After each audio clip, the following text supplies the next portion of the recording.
Hello, everyone. When is it appropriate to exterminate a patient? And how do we make that decision from a clinical standpoint?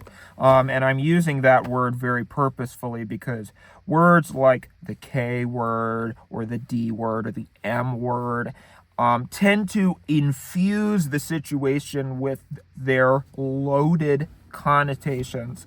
And it is crucial that as medical professionals, we approach everything sterilely and we do not let emotions affect our judgment when we need to be very objective in order to treat people physically and mentally. It serves mental health professionals as well to be to cut off their emotional attachments to concepts like death, and pain, and all of those sorts of things, because otherwise you're going to be going around like a basket case all day, and you're not going to help anybody because you're just going to be a big baby. So for a very long time, if a patient was resistant to the 4 or 5 treatments we had at our disposal, so talk therapy, which is basically just telling somebody to get over it, right? But charging a lot of money. Medication, which is basically just telling people to take a bunch of NyQuil, but you're wearing a slab coat while you do it, right? Were really the only treatment options that we had. And sometimes they work if a patient doesn't really have any problems. But for patients who do actually have severe issues, those sort of phony treatments that don't work, that we sort of pulled out of our ass, they require something a little bit more permanent, right? And so I think that it is very exciting, especially to me, that in the past few years, it seems like people have finally gotten a little bit more open to having this conversation. We're not totally there yet, but at the very least, we are seeing some sort of progress in destigmatizing death. Because really, it is absolutely nothing to be afraid of. We spend our lives so preoccupied. Sorry, there's a coyote running down the road. Look at that. Oh my God, it's coming right towards me!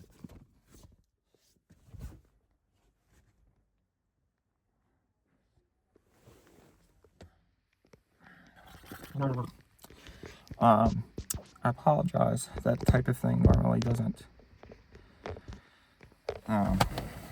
Apologize. So anyway, it's very encouraging to me and very exciting that people have sort of become more open-minded about discussing the subject of sort of the final option, right? The final the final treatment. And so there have only been a few patients where this has been both necessary, and agreed to by everyone involved. Typically, unfortunately, it's kind of like being a police officer in the sense that somebody who really wants to die probably is not the best candidate for being exterminated, right? Clinically, I mean. So typically when I arrive at that, I'm sorry, that coyote really kind of threw me off my game. I really was not expecting that. And that was that. I'm trying not to start over here because I'm sorry. Okay. So why don't we start? Okay. So here's what I'll do. Well, we can take it from, when I see a patient, and a patient begins to display, basically, we have all had, I think what a lot of people don't realize about doctors or psychologists or scientists or people who have these sort of lofty intellectual jobs that require a lot of training and require a seemingly insurmountable mountain of insurmountability to a lay person. And basically what I mean by that is most lay people look at doctors or scientists or what have you, and they think, well, wow, I could never do what it takes to be that, so they must be a completely different species, or they are completely different from me. I couldn't, and so there's a level of detachment there, and thus there's a level of idolization and idolatry, because they sort of make those people larger than life, when in reality they are people. And so a lot of the emotions that you feel are also what doctors feel, and scientists and psychologists and astronauts and everybody on the face of the planet feels the exact same emotions. They just use their particular training to funnel and stuff those emotions through the hole that their training, the shape of the hole that their training and their expertise has led them to having. So, if you've ever had a friend who it's just one thing after another, and they're always, it's always a crisis, or it's always this, it's always that. And eventually, at first you're like, oh my gosh, I want to be there for you. I want to help you. But after the 4th or 5th time the apocalypse has happened to this person, eventually you sort of say, well, you know what? I don't really see any situation where you're happy and you actually are. What would work for you? Nothing. And psychologists and mental health professionals feel that exact same thing. Now, what we used to do whenever we felt that emotion was just diagnose the person with borderline personality disorder, right? And it's kind of an open secret in the psychology community that borderline personality disorder is basically synonymous with annoying bitch disease, right? But really, it has nothing to do with anything. I'm going to tell you something honestly here. Most of mental health science is made up. Almost all of it is. It's fake. And so when we say these things, we put on our glasses and we have our notebook and we write down all that stuff, we're just making up bullshit. We're just pulling shit out of our ass, right? Like anybody else does in any profession, really. And so sometimes we get lucky, right? The first big way that we get lucky is that people are very easy to manipulate. And manipulation always works. Gaslighting always works. Always. So you can manipulate a patient and you can gaslight a patient into thinking that you are doing something and thinking that they're getting better if they don't have any problems to begin with, right? Because they manipulated and gaslit themselves into thinking that they needed to come here. So I am very good at identifying those types of patients and saying, all right, all this is going to need is a little bit of kabuki theater and you're going to be fine. But sometimes, I would say really the only two ways that I would classify people are normal and crazy.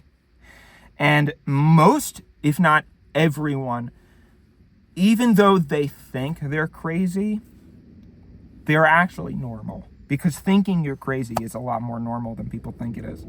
The people who are crazy, you see them at the bus stop pacing around and yelling to themselves and, causing all sorts of mayhem.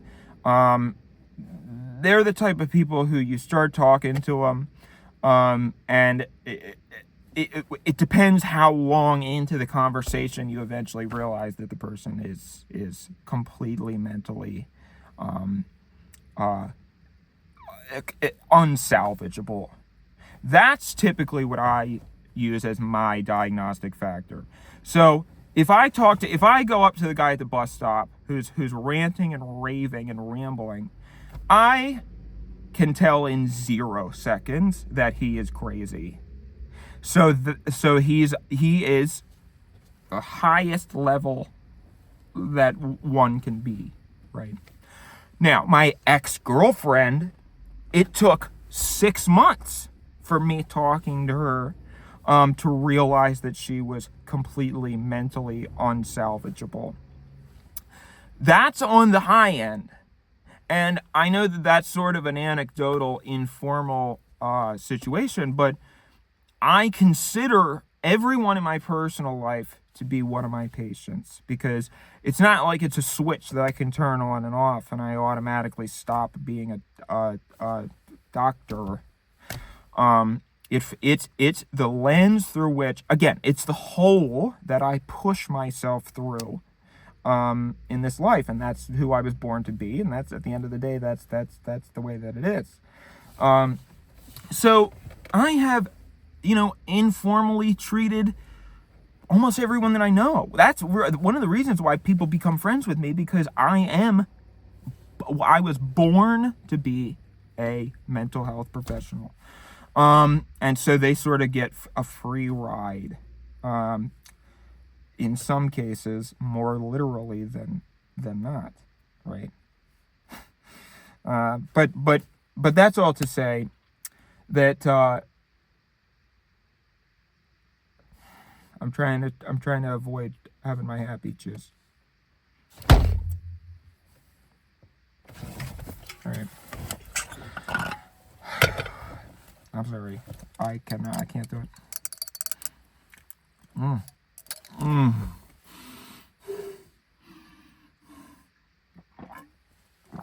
fuck. Okay. All right.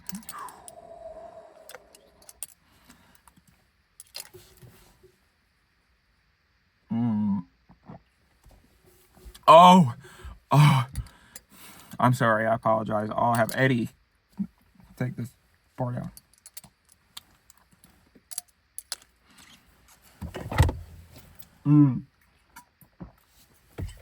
Oh, and Eddie, listen to this.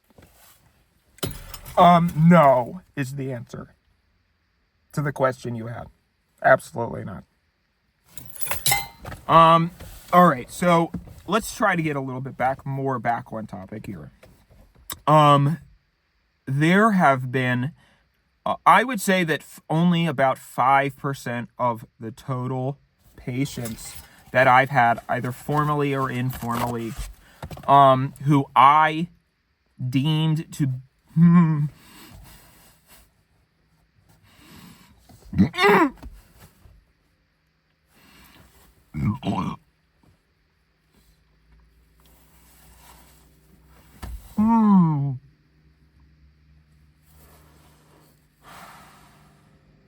Okay.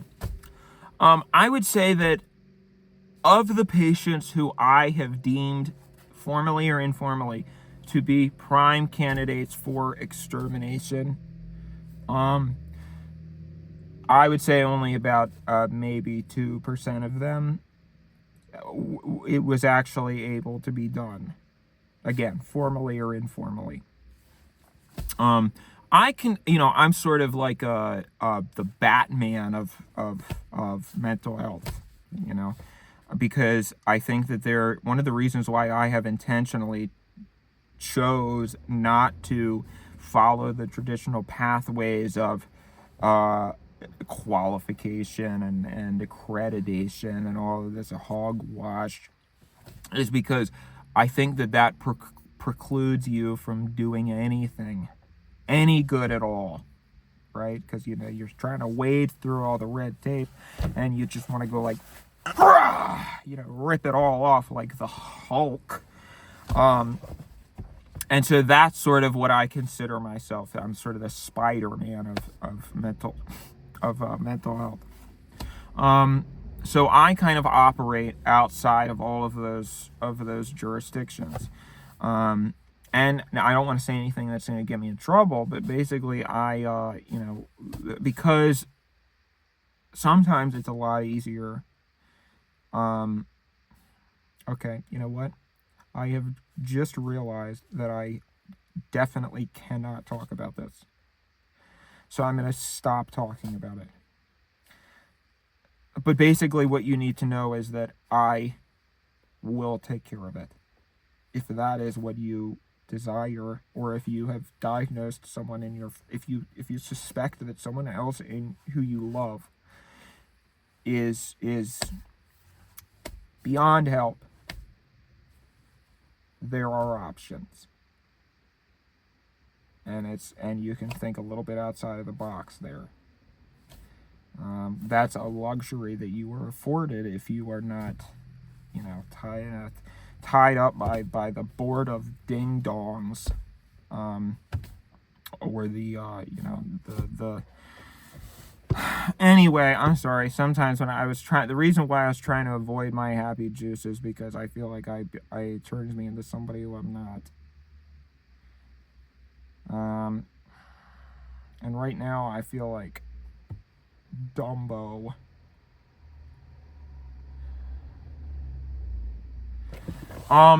So I think I probably will wrap it up. But really, I honestly, I do genuinely hope that someone found any portion of this to be insightful at all. Because I have to tell you, sometimes I really hate myself, and I really hate everything about who I am, and everything that I do, and I just feel like nothing that I say is good. And it's silly because I know how many people I've helped, but I just feel like a piece of shit.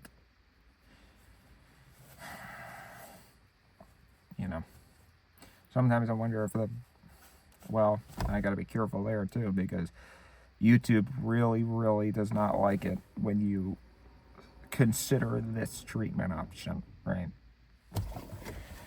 So I think I'm gonna wrap it up here. But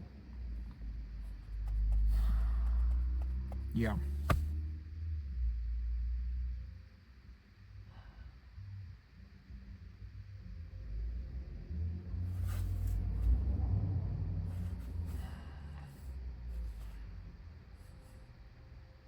What's the point? Why do I bother?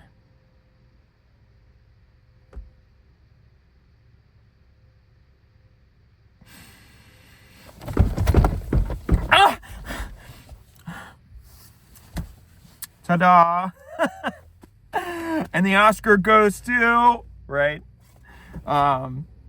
That's an example of a situation where you would, as a clinician, make the choice not to pursue the final situation, the final option, because it sounds like we're at a fucking naval base and they're doing a sonar training on their latest sonic weapon. I mean, it's a joke. What even is that sound? All right. Well, now I have to actually stop.